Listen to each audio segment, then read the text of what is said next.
అందరికీ నమస్కారం. ఈరోజు మనం అక్షయ తృతీయ గురించి మాట్లాడుకుందాం.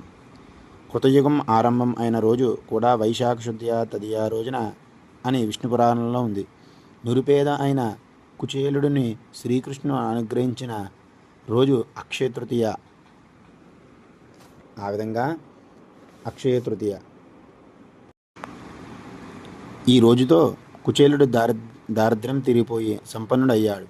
శ్రీ మహావిష్ణువు అవతారాల్లో ఒకటైన పరశురాముడు వైశాఖ శుద్ధ తదియ రోజున రేణుక జమదగ్ని దంపతులకు కుమారుడిగా జన్మించాడు.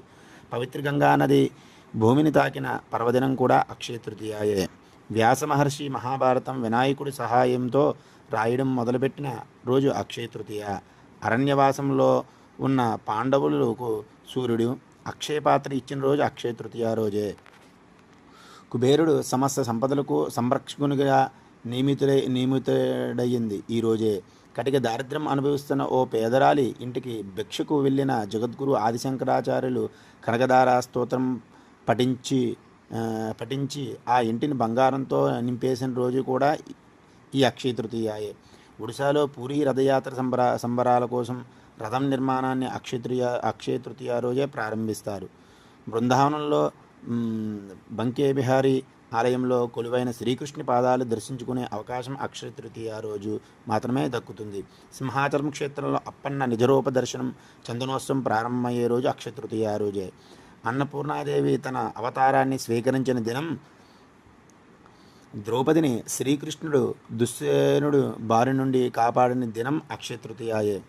అక్షయ తృతీయ ఈరోజు బంగారం కొనుగోలు చేసి లక్ష్మీ పూజ చేస్తే కలిసి వస్తుందని అంతా అనుకుంటారు. అసలు అక్షయ తృతీయ ఎందుకు జరుపుకుంటాము? పురాణాల ప్రకారం ఆ రోజుకున్న చరిత్ర విశిష్టత గురించి తెలుసుకుందాం. ప్రతి సంవత్సరం వైశాఖ శుద్ధ తదియ రోజున అక్షయ తృతీయ జరుపుకుంటారు.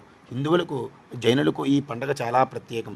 కొత్తగా ఏదైనా పని ప్రారంభించే ముందు ఆ రోజు తిథి, వారము, నక్షత్రము చూసుకుని వర్జ్యం, దుర్ముహూర్తం లేకుండా చూసుకుంటారు.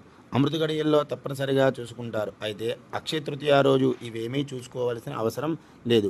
ఈ రోజు మొత్తం అమృత గడియలతో సమానమైన అక్షయ తృతీయకు అంత ప్రత్యేకత ఎందుకంటే ఐశ్వర్యానికి రక్షకుడుగా కుబేరుడు నియమితుడైన రోజు. ఈ శ్రీ మహావిష్ణువు లక్ష్మీదేవి పెళ్లి చేసుకున్న రోజు కూడా ఇదే అని చెబుతారు. అందుకే ఈరోజు అమ్మవారిని అలంకరిస్తారు. బంగారం కొనుగోలు చేసి అలంకరించేయాలనే సెంటిమెంట్ మొదలైంది. కానీ అమ్మవారిని భక్తి శ్రద్ధలతో పూజించాలి. కానీ బంగారంతో